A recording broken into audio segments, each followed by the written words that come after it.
സ്കീമിൽ സർക്കാരിന്റെ നയമല്ല, നടപ്പാക്കിയ രീതിയാണ് പ്രശ്നമെന്ന് സുപ്രീംകോടതി.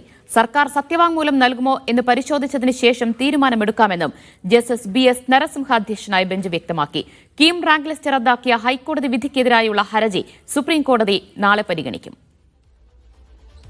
ഡൽഹിയിൽ നിന്ന് സജു തോമസ് വിവരങ്ങൾ നൽകും. സജു, സ്കീമിൽ ഇന്ന് എന്തൊക്കെ നിരീക്ഷണങ്ങളാണ് കോടതിയിൽ നിന്നുണ്ടായത്?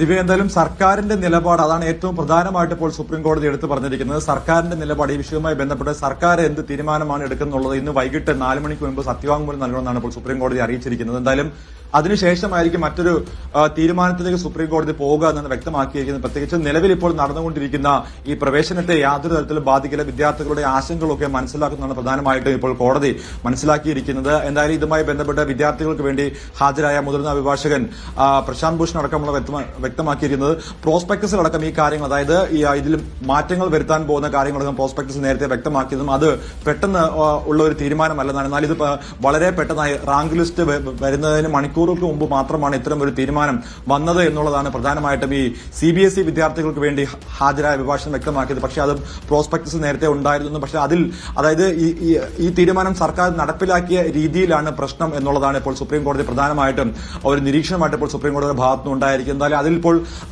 സർക്കാരാണ് തീരുമാനം പറയേണ്ടത്. നമുക്കറിയാം, സ്വാഭാവികമായിട്ട് ഇതൊരു അപ്പീൽ പോകാത്തതാണ് സർക്കാരിന്റെ മുന്നിലുള്ള ഏറ്റവും വലിയ വെല്ലുവിളിയായിട്ട് ഇപ്പോൾ നിലനിൽക്കുന്നത്. കഴിഞ്ഞ ദിവസമൊക്കെ വിദ്യാഭ്യാസ മന്ത്രി വ്യക്തമാക്കിയത് ഇതിലൊരു അപ്പീൽ പോകാൻ സാധ്യതയില്ല എന്നുള്ളതാണ്. പക്ഷേ അതിലെന്താണ് ഇത്തരം, അതായത് ഈ വിദ്യാർത്ഥികളൊപ്പം ചേരാൻ സർക്കാർ മടിക്കുന്നത് എന്താണെന്നുള്ള വലിയൊരു ചോദ്യചിഹ്നമായി ഇപ്പോൾ നിലനിൽക്കുകയാണ്. കഴിഞ്ഞ ദിവസം ഈ ഹർജി നൽകിയപ്പോൾ വിദ്യാർത്ഥികളൊക്കെ വ്യക്തമാക്കിയത് ഈ വിഷയത്തിൽ സർക്കാർ ഒപ്പം ഉണ്ടാകുന്നു. പക്ഷേ ആ ഒരു നിലപാട് സർക്കാരിന്റെ ഭാഗത്തുനിന്ന് എന്താകുമെന്ന് സുപ്രീം കോടതി മാർക്ക് ഏകീകരണം നടപ്പാക്കിയ രീതിയാണ് ഇപ്പോൾ സുപ്രീം കോടതി വിമർശിച്ചിരിക്കുന്നത്. വിവരങ്ങളാണ് സജു തോമസ് നൽകിയത്.